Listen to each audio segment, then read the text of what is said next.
สบายดี FC ทุกคนมาพี่น้องมากินข้าวน้ำเดียวกับเสาขันมื้อนี้เสาขัน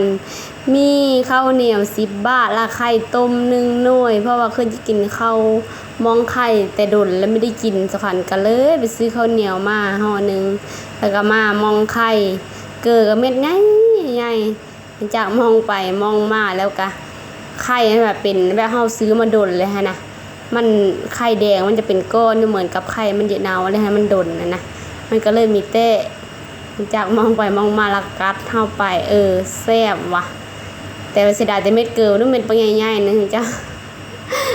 อันนี้คือเจ้าขันเยอะนะกินแล้วก็รู้สึกว่าแซ่บแล้วก็คือเห็นภาพตอนยังน้อยเพราะว่ากินข้าวมอง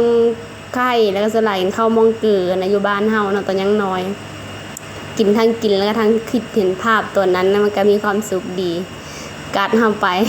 กระแจเกิดไปน้ำพอตอนนี้เกินมีโถดิฉันมิดมันใหญ่บนเข้มกับเข้มบนจางกับจางมันคือที่เกิดเม็ดน้อยๆแหลบๆบ้านเฮานะมันโถเนาะเฮาทาไปกันนี่จะเม็ดใหญ่เด้มาใหญ่มาพี่น้องมากินน้ำเดียวเพื่อนได้เคยกินคือเดียวกับน้ำเสาขันเนี่ยมีแต่สารผู้เดียวที่เคยกินนะมอง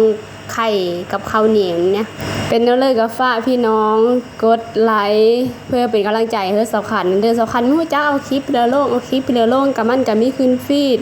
เอาลงได้แต่ยอดวิว100 200 300สูงสุดก็400 500มาเทิมฮอดพันเนี่ยมันได้ขึ้นจักเส้นกับมีทั้งเจ้าตะเก้านั่นฮอด500วิวมันก็ได้1 เส้นตอนนี้นะ500 600วิวมันก็มีขึ้นเส้นขึ้นไปเลยจ้ามันเป็นไปเลยไม่รู้จักนำระบบแต่เป็นเรื่องก็สู้ไปน้ำกันมีโทแล้วก็มีถอยเฮ็ดไปเลยอีมื้อนึงมันหาสีดังมันหาสีปังพี่น้อง